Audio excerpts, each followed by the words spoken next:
Welcome to the Explainer. Okay, let's get right into it. When we talk about personality disorders, we usually think of modern psychology, right? Therapy, diagnosis. But what if the real answer, the most effective cure, isn't modern at all? What if it's been around for, say, 1400 years, hidden in the science of the soul? Today, we're going to look at a framework that completely flips the script. Let's start with a number that should really make you stop and think. Between 50 and 80%.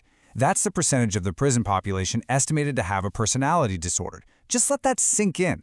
We're talking about conditions that modern therapy often throws its hands up at, admitting they're incredibly difficult, sometimes impossible, to cure. And the fallout? It's huge, not just for the person suffering, but for all of us, with reoffense rates that are just through the roof. And you know, the ripple effect on families, it's just devastating. This quote here really says it all. It's like walking on eggshells in a minefield. Wow, you love them, but they drain you. It perfectly captures that feeling of constant tension, that emotional exhaustion that family members go through, and they often feel like they're totally on their own. So all of this brings us to the big question, the one that's going to drive this whole explainer. What if our modern way of talking about personality is just missing the most important piece of the puzzle? What if we're not seeing the whole story? Let's dive into that. All right, first up, a crisis of character. Before we can really get into this alternative view, we've got to be on the same page about what we're even talking about. So let's quickly look at how modern psychiatry sees the problem. Think of it as our starting point. So in the world of psychiatry, you've got this manual, the DSM-5. It's kind of like the official handbook, and it puts the most, let's say, disruptive personality disorders into a category called Cluster B. These are the ones known for being dramatic, overly emotional, or unpredictable. We're talking narcissistic, borderline, antisocial, that whole group. Now, this is the clinical language, right? It tells us what the problem looks like. But, and this is a big but, it might only be telling us half the story. And this is where things get really interesting. Modern psychiatry is fantastic at describing the symptoms. It can see the fruit on the tree, right? It can describe its color, its shape, how it behaves. But what if the problem isn't the fruit at all? What if the problem is in the root? This ancient spiritual framework we're talking about, it claims to go deeper. It's not just about the what, it's about the why. It tries to get to the very source. Okay, so let's check out this map of the heart. How does it take these clinical terms we just talked about and, well, translate them into something deeper, into the language of the soul? All right, take grandiosity or entitlement. You know, that feeling that the world owes you something.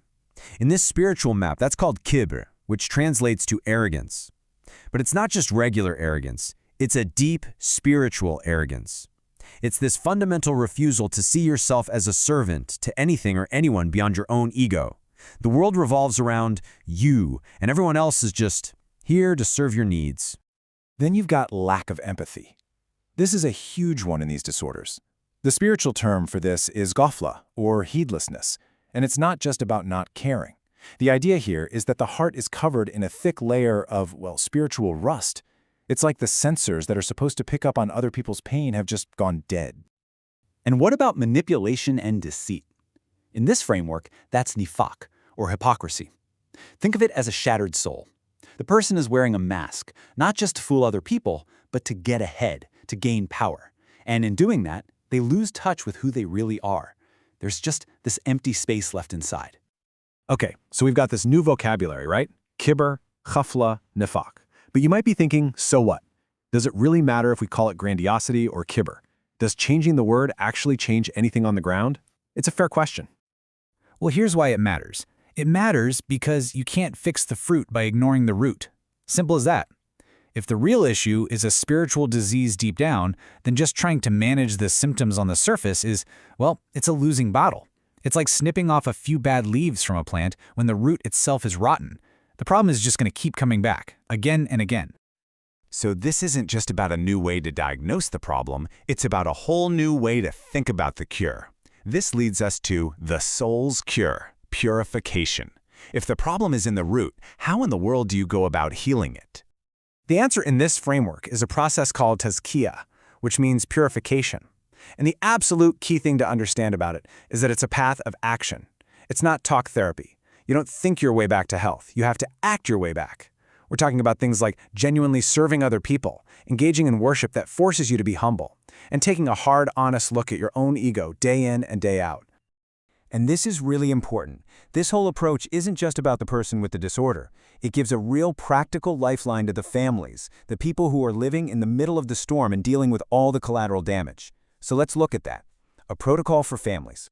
So here we go, a 4-step crisis protocol. It uses this spiritual language to create a toolkit, both psychological and spiritual, for family members to protect themselves when things get bad. Let's walk through it. Step 1 is the Nuf's Shield. This is your first line of defense. The idea is to use a technique called gray rocking. Basically, you make yourself as boring and unresponsive as a gray rock. Why? Because the disorder feeds on drama and emotional chaos. You're starving it. Step 2, the Mizan check. This means you physically get out of there. You remove yourself from the situation to recenter yourself, to find your spiritual and emotional balance again, and remember that their distorted view of you isn't reality. Step 3 is the Amr bil Maruf. This is where you calmly but very firmly state your boundary. You verbalize that the abuse is not okay. And finally, step 4, muhasaba. This means accountability. You don't just sweep what happened under the rug. You document it, you talk to someone about it, you make sure there's a follow-up. This is how you stop the cycle from just repeating endlessly. And this final quote, man, it just wraps it all up so perfectly. The heart is like a mirror. If it is not polished, it cannot reflect the light. The disorder is the dust. The protocol is the cloth. That's such a powerful way to look at it. The disorder isn't some permanent flaw, some incurable stain on who you are. It's just dust. Dust that's covering up the light inside.